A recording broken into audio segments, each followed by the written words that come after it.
Carla and Lou here from Brrraaains A Head-Banging Life, gbhblofficial for short, and it is episode 20 of Freddy's Nightmares, an episodic recap, the light at the end of the tunnel. Directed by Jonathan Betul, written by James Capp and Jonathan Betul. 2 segments as always, with one of the best, at least from my perspective, best segments of all in the first, and then followed up by something that is just a bit dull, just not that interesting, and goes on for ages. But the first segment is so much fun because of the characters. It is weird, it is again wacky, it's unusual. I really found myself taken in by the first segment. I remember thoroughly enjoying it and not wanting it to end. Yeah. We were actually disappointed that the second segment seemed to feel longer than the first. Yeah. I find out a lot with this kind of stuff. It's just like, oh, can you not just tweak bits? Maybe the first... it's been done once or twice before where an entire episode is dedicated to one story. Normally the ones with Freddy Krueger directly involved, unfortunately. But here, the first one, it is silly and the characters, and because of that, it's a lot of fun. It is simply a lot of fun. And we open with that kind of imaginative silliness. Now, I had to do some research here, and I understand it now. So the opening part of the first segment is odd, as Freddy is watching a TV show about a family, and he sets it up so they sort of die in horrific ways, but with smiles on their face, you know, the kids, the father, and all that. Apparently, this is a play on a TV show called 30-something, that ran from 1987 to 1991, about 7 tricentenarians living in Philadelphia, struggling with everyday adult angst.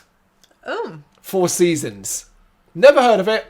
An American show. That's nothing. It's a niche thing. That's nothing for Americans. 4 seasons. Yeah, but it's niche as fuck. Don't get it. Because what's that got to do with what follows? No. Pretty much nothing. Absolutely nothing. Although, it did give us one of your favourite Freddy transitions. I loved it. So obviously, the Freddy, during the ad breaks, when we are watching it without ads, we still get the cards pop up as if it's going to break. Yep. They would always use like Freddy briefly flashing up, like, almost like a GIF, 2 seconds, and then freeze. One of them, in this one, is Freddy spinning in a microwave. Yeah, I loved it. And it's so bad. It's awful. It's really funny. Right, the actual story of segment 1, though, surrounds Michael, played by David Arnott, who is trying to find a job to help support him and his girlfriend Linda, played by Dana Stevens. She is working at a video rental place for a sleazy boss and becoming frustrated with Michael's procrastination. But it's also, just as importantly, Michael is afraid of the dark and is having nightmares about being a kid and a door in the sewers. Let's sort of stop here then, I guess, really, and just talk about Michael. And David Arnott. Fucking loved him. Yeah. Loved him. Really found him adorable, found him funny, found him cheeky, but also really able to act. His genuine... I believed he was scared of the dark. Yeah. Which is hard to kind of portray, I feel. Really difficult. Really difficult. I also think his chemistry with Linda, Dana Stevens, is brilliant. She's very good as well in the fact that she...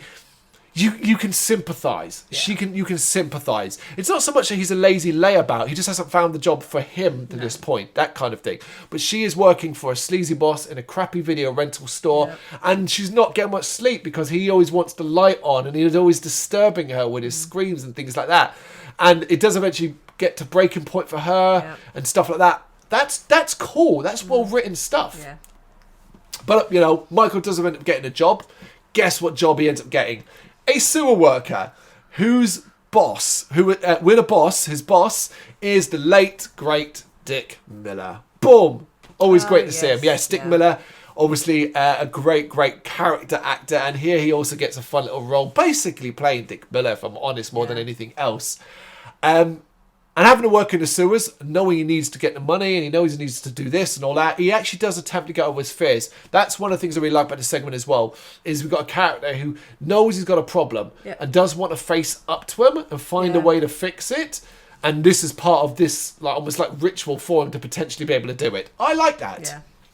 But he ends up uncovering childhood trauma because, and like I said, in the sewers as well, which is really interesting, and including a part, and like I said, it's not necessarily clear. Now, I will argue that this one isn't so much about dreams. No. That actually it's about facing up the childhood trauma. more than anything Yeah. else, because he ends up meeting his younger self in the sewers, and together they defeat the monster behind the door. Yeah.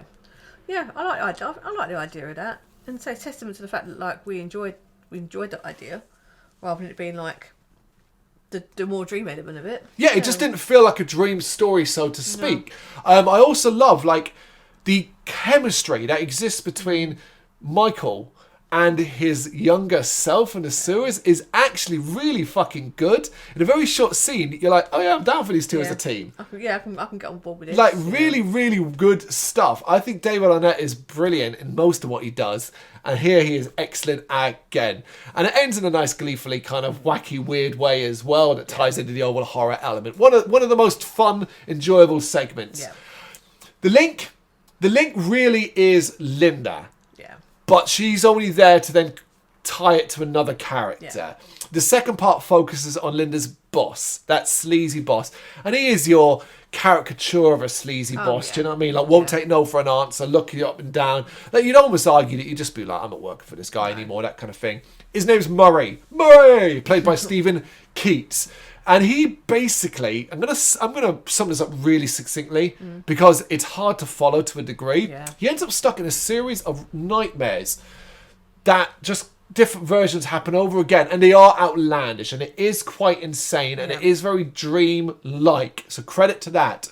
And all of this because he goes back on a deal he made with some guy who sold audiobooks, refuses to give him what he wanted for them. And here's the thing. Murray is an asshole. He is unlikable. So that makes it really hard to get behind him. Oh, yeah. Because we effectively just stick with the two characters, Murray and his tormentor. But the tormentor is an asshole too. Yeah, so because this that is was quite over the fucking top. Yeah. And the issue is like, it's never properly explained how this guy is able to do this. Is it Freddy? Of course it's not, because that doesn't make any sense in relation to the original story setup. How is this even possible? The best I think, based on what we saw, is that it's a form of hypnosis based off the audio tape that he's listening to, which comes from that guy. Yeah. That's the best I can come up with. Right to the very end, Murray is a piece of crap. But after a while, this one just starts to drag. It just starts to drag. What we said at the start, I'd prefer to... And it ends kind of just how you'd expect kind of thing. Bad guy gets his comeuppance. Yeah. There you go. Simple as that. But I just wanted the first segment to carry on. I'd love to see that developed a bit more. Maybe spending more time in the sewers, doing things like that. Maybe a little more adventure with him and a kid. Maybe a big battle with a monster. All this. I feel like it could have made a really strong 44-minute story. Yep. Just focused on that, you know? The bump you got at the end. Rather than this sort of... And I don't want to... Here's the thing is, I also don't want to criticize the second segment too much, because I do think there's a ton of imagination. Yeah. And the actors are good at what they're doing. Yeah. It just doesn't ever really feel like it's getting going. And I found myself quite bored. And I kept thinking about the first segment more and thinking that was a lot of fun. Yeah. I will give credit that both in a rare thing, try to add fantastical elements. Yeah. Yeah, there is that. There is that. There's not much based in reality here. You know, unless you dig a little deeper, which we often do with Freddy's Nightmares. All right, we've established we think the first segment is mostly based around childhood trauma. Yeah. There's our reality thing, but it's based around a child's imagination as well as much as anything else. The second one, obviously, is these series of nightmares and weirdness and flying cars and all this mental stuff going on. It's imaginative, it's fantastical, so there is that. And there is, as well, I think, another rare thing across both, dark humour. I think we're supposed to, not necessarily laugh, but I think we're supposed to find a little bit more funniness in both. I'd say it doesn't work for either that much. No. Because I wasn't laughing at Michael, I liked him. Yeah. Yeah. I wasn't laughing at Murray. I didn't like him. Do you see what I mean? Like, that's why it doesn't work. But it's got that tongue-in-cheek dark humour. I think they tried. Whether or not, humour's, subjective as fuck. Do you know what I mean? So some of us might think it's very, very funny. But overall, strong first segment, disappointing second segment. It's one of those again. Yeah. The consistency issue. I can keep saying, stop making so many and just... It's the way the story's set up, isn't it? Yeah, it just is. It's the way it is. So many of them, and it's like... just absolute, yeah. It is episode number 20, The Light at the End of the Tunnel from Freddy's Nightmares Season 1. Got any thoughts? You know what to do? Let us know in the comments. Thank you very much for watching. If you'd like to see more content like this, please consider hitting the subscribe button. It is gratefully appreciated. You can find us over at gbhbl.com, our full website, where reviews, news, and so much more goes up daily. We're also on all social media platforms: Facebook, Instagram, Twitter, Threads, at GBHBL. Just search for GBHBL and you will find us out there. We also have merchandise on sale. You can access the shop via the website.